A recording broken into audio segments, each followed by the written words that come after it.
meu nome é Aurora Yassuda, entrei na USP e fui fazer Ciências Sociais, né?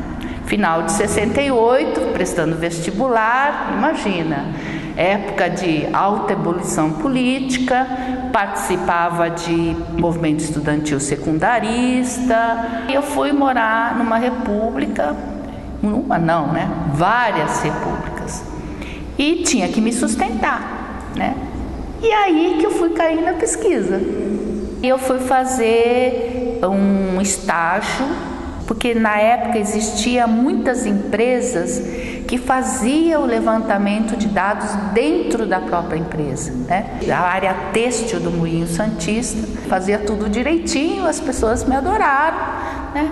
E aí fui ficando, né? Quer dizer, é meio, realmente, como caiu na pesquisa? Por absolutamente acaso. Enquanto isso, eu ainda estava fazendo a faculdade, ninguém falava exatamente o que estava fazendo, entendeu? Porque imagina naquela época você dizer que está fazendo uma pesquisa para Gessilever ou, né, ajudando o capitalismo a vender mais margarina ou vender mais sabão em pó nas Ciências Sociais da USP. Então todo mundo meio que camuflava. Era uma patrulha, efetivamente uma patrulha ideológica, né?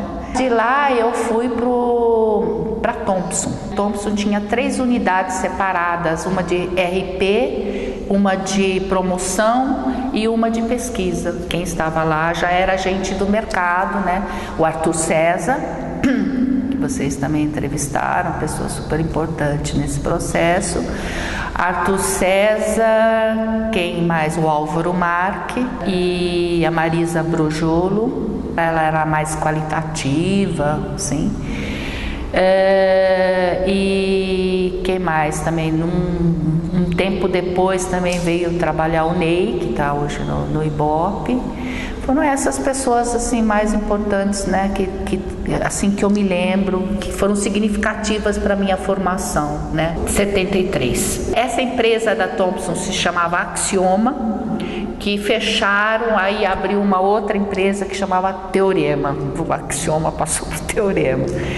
E aí na Teorema já não estava mais o Arthur, foi só o Ney e a Marisa. Fiquei pouco tempo lá e daí eu fui trabalhar na Mavibel. E lá na Thompson eu fui durante muitos anos analista exclusiva da Souza Cruz.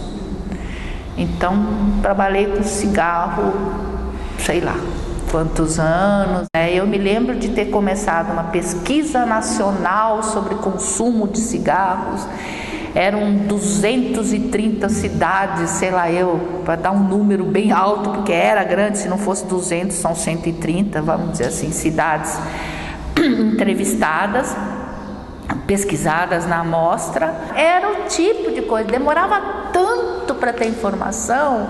E pesquisa era isso, né? Não era uma coisa para tomar uma decisão mais assim, imediata. Levantamento de informações que ficava tipo uma base de dados, entendeu? Dessa época, assim, eu me lembro que é toda a história, assim, do como era diferente o processo, né?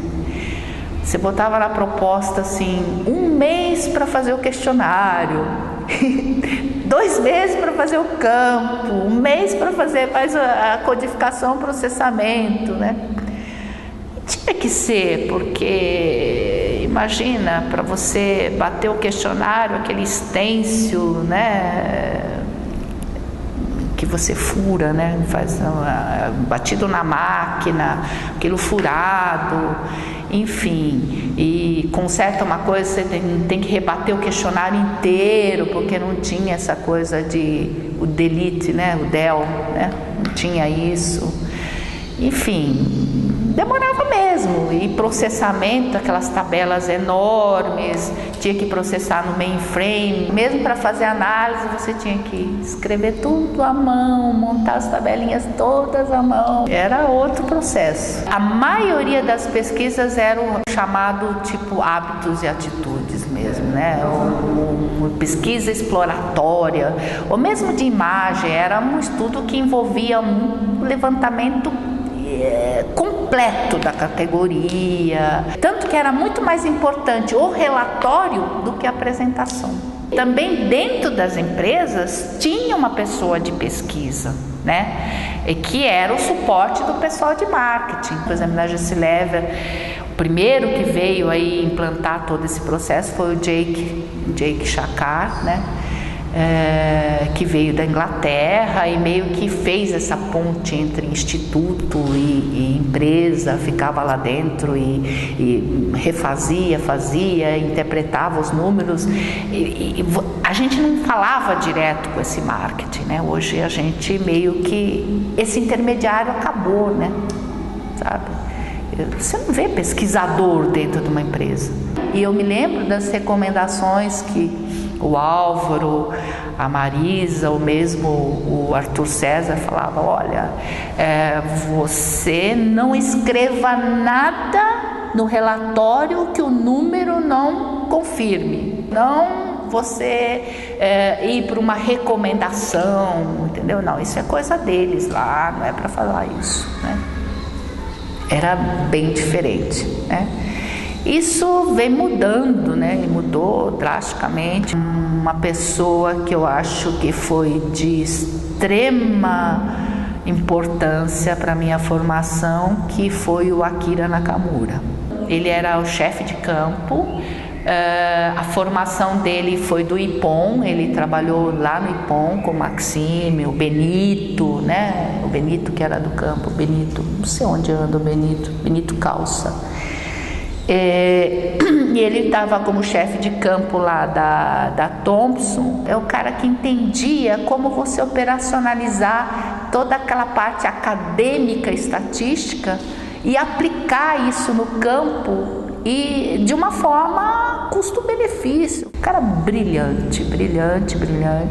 Só que ele tinha um outro lado maluco dele também, né? Que, inclusive, assim, nessa coisa do maluco, da noite, do carteado, do não sei o quê, eu sei que ele salvou muita gente aí da questão política. A Mavibel, até aquela época, ela era um departamento interno da Unilever, né? Tanto que só faziam pesquisas para a Unilever, para a Gessilever na época. Veio um diretor holandês, o Hans Lang, né? Ainda ele era da Unilever lá na Holanda. Qual era o objetivo da empresa? Não ficar restrito aos trabalhos para a Unilever, né? Eu quero expandir para outros clientes, eu quero virar um negócio mesmo, né, mais amplo. Eu acho muito engraçado esses dois jeitos, né?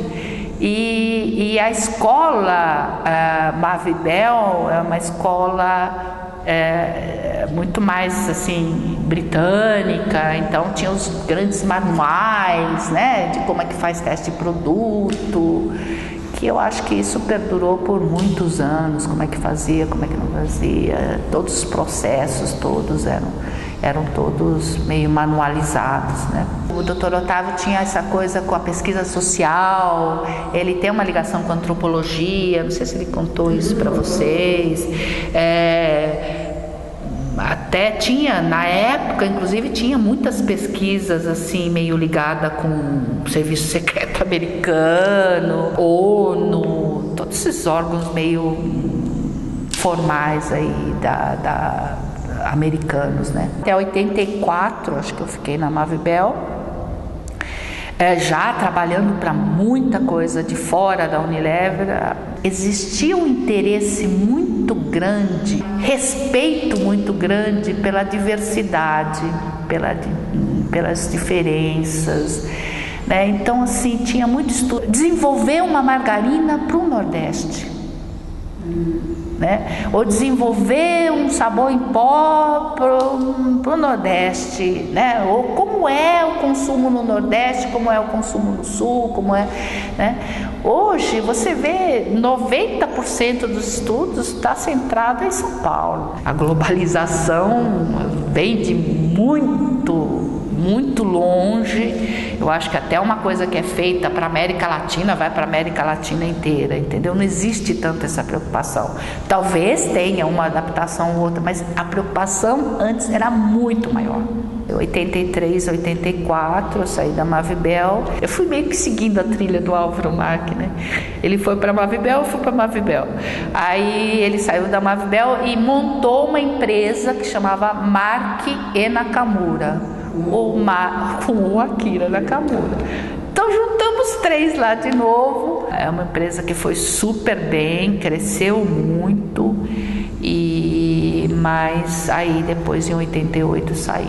Da mesma forma como as indústrias se aglomeraram, se concentraram, eu acho que os institutos também se concentraram, virou muito mais negócio, né? E um negócio mais global. Eu sinto assim pouca decisão que depende de você, entendeu? Você perder um cliente ou não perder ou ganhar um cliente, antes dependia muito do seu empenho de entender melhor o que o cara está querendo, você fazer a melhor proposta. Hoje é muito mais uma coisa de negociação global. Daí da Mark Nakamura, e aí teve esse convite para ir para o Ibope, que para mim era um grande desafio, porque o Ibope não era muito conhecido aqui em São Paulo, eles eram só do Rio de Janeiro. 88. Mas eu fui para o Ibope para abrir essa área ad hoc, e aí junto com o Jake Chakar. O Ibope, para abrir a área ad hoc de mercado, ele precisava de gente que fosse conhecido na área do mercado. Então nós fomos levando outra vez uma cultura diferente para dentro daquela organização que estava acostumada com pesquisa política e pesquisa de mídia, né?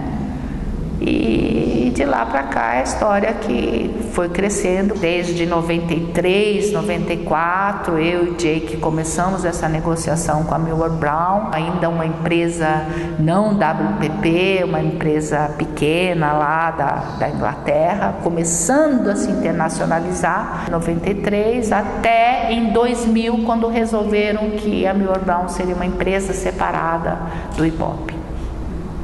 Então aí eu fui para Millward Brown. Agora, nessa época, já quando 98, 97, por aí, já começava essa coisa da internacionalização, da globalização das empresas, né? Tanto que a Millward Brown resolveu que tinha que ter uma rede de empresas na América Latina, meio que acompanhando a tendência dos clientes mesmo. A história da Millward Brown no Brasil tem muito a ver assim comigo, né? Porque foi assim, entender como é a metodologia, fazer com que os clientes adotassem isso, entendessem, porque imagina, há 15 anos atrás você falar em pré-teste quantitativo de comunicação, né? Todo mundo olhava meio feio, as agências de propaganda queriam massacrar a gente. Hoje isso tudo mudou muito, né? Eles veem a gente como um grande parceiro, o criativo senta com a gente, discute, né? O que eu desenvolvi nos últimos anos dentro da Millward Brown? A qualitativa, que não existia, e estou desenvolvendo toda a parte de ferramentas de digital. E de um outro lado, trabalhando, eu cuido também de toda essa parte mais, desenvolver coisas mais de consultoria de negócios, de modelagem estatística, modelagem de negócios, ROI, né? Na parte tecnológica, eu acho que o aparecimento do microcomputador, o PC, assim, que o dia que cada analista ganhou seu computador, eu acho que isso foi assim, A mudança em termos de processo fundamental. Isso aí eu acho que deu uma agilidade, né? Deu uma... mudou completamente a coisa, né? Mas ao mesmo tempo trouxe um inferno na sua vida, né? Não, eu quero um teste de produto com 30 dias de uso e eu quero resultado em 15 dias, né? Sabe, a coisa virou ao contrário. A pesquisa deixou de ser mais assim uma base para você consultar, para você ter informação, para ser uma coisa de decisão mais pontual. E uma outra mudança que está acontecendo agora, eu acho que não é decidir sobre o que já está pronto ou usar o que já fez para você ver o futuro, mas fazer as pesquisas meio bola de cristal. Na verdade, eles estão querendo uma previsão, né, uma decisão mais confortável e respaldada de forma matemática. Esse é o caminho que as pessoas esperam, né, de pesquisa. Essa coisa do falar mais, de fazer uma apresentação, aquela coisa, eu quero insights, eu quero... Aliás, isso daí começou uns 15 anos atrás, 10 anos atrás. Essa palavra insight, para um significa uma coisa, para outro significa outra, ou para o cliente significa alguma coisa que nunca a gente vai chegar lá. Eu não quero mais tabelas, eu quero uma coisa mais sucinta, eu quero mais pensamento, quero mais recomendação, né? Ao mesmo tempo, para dar recomendação, a gente precisa conhecer mais o negócio do cliente. Realmente, a pesquisa está numa encruzilhada bem complicada, né? E nisso estão entrando as empresas de consultoria. Eu acho que tem que ser uma recomendação mais de consultor, mas para mim, sempre baseada em pesquisa. Foram 2 caras da área acadêmica que resolveram abrir um negócio, né?